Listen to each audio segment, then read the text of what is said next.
마가복음 9장 14절에서 29절의 말씀은 예수님께서 귀신 들린 아이를 고치시는 말씀입니다.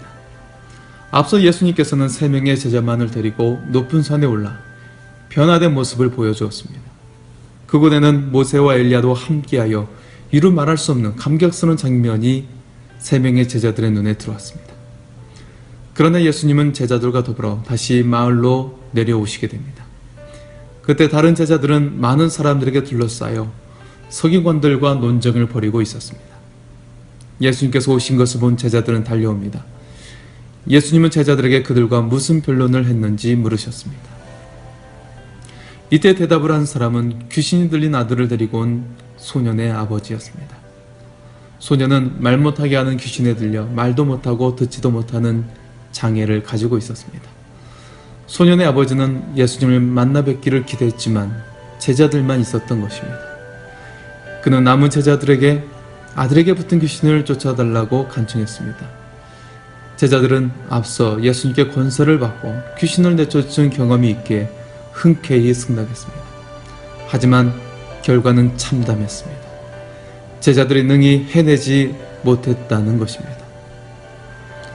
예수님께서는 일찍이 제자들에게 귀신을 쫓아내고 병자들을 치유할 수 있는 충분한 권능, 즉 권세와 능력을 주셨습니다. 그럼에도 불구하고 오늘 제자들이 그 소년을 치유하지 못한 이유는 무엇일까요? 그것은 바로 주님을 믿고 주님께 의지함 없이 자신이 지닌 힘과 능력만을 믿었기 때문입니다. 그들은 주님을 의지하지 않았습니다. 자신들에게 그런 권능을 주신 그 주님을 의지함 없이 그저 자신에게 부여된 힘과 능력만을 믿었습니다. 그렇기 때문에 오늘 예수님께서는 그 소년의 아버지를 향해 믿음이 없는 세대여라고 말씀하시며 우회적으로 제자들을 질타하신 것입니다. 오늘 제자들의 모습을 통해 우리가 깨달아야 하는 교훈이 있습니다.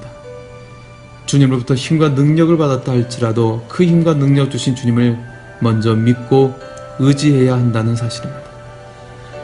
예수님은 요한복음 15장 5절에 말씀하십니다. 나는 포도나무요 너희는 가지라.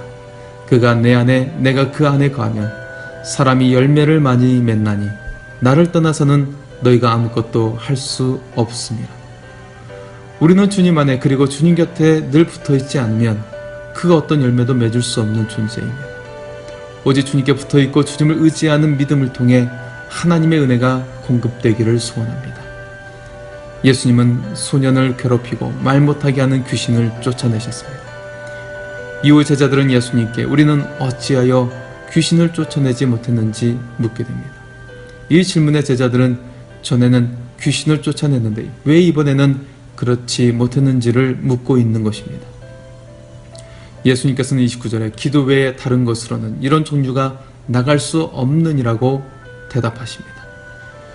예수님께서 제자들에게 그렇게 말씀을 하신 까닭은 내가 너희에게 이전에 그러한 힘과 능력을 이미 주었음에도 불구하고 오늘 너희가 그런 힘과 능력을 온전히 행사하지 못하는 것은 바로 기도에 소홀히 했기 때문이라고 알려주시고 있는 것입니다.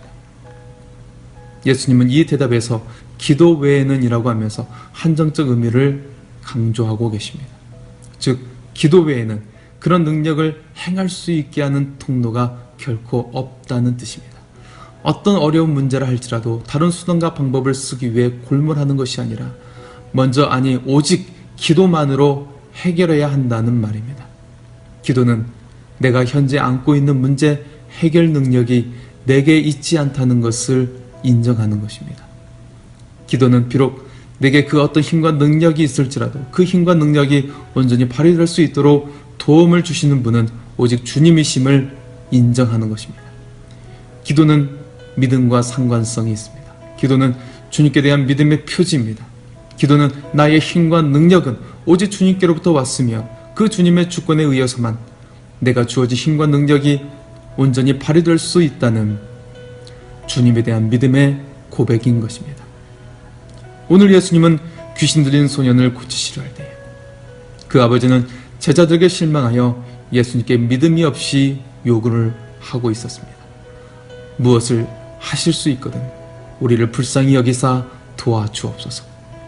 그때 예수님은 소년의 아버지의 믿음을 고쳐주십니다. 곧 그의 입술의 말을 고쳐주시고 계십니다. 23절의 말씀입니다. 할 수 있거든이 무슨 말이냐? 믿는 자에게는 능히 하지 못할 일이 없느니라. 그리고 그 아버지는 담대히 입술을 고쳐 소리를 지르며 고백합니다. 내가 믿나이다. 나의 믿음 없는 것을 도와주소서. 예수님의 그 아버지의 믿음의 고백, 입술의 고백을 고치신 후에야 비로소 그 아들에게 붙은 귀신을 쫓아내셨습니다.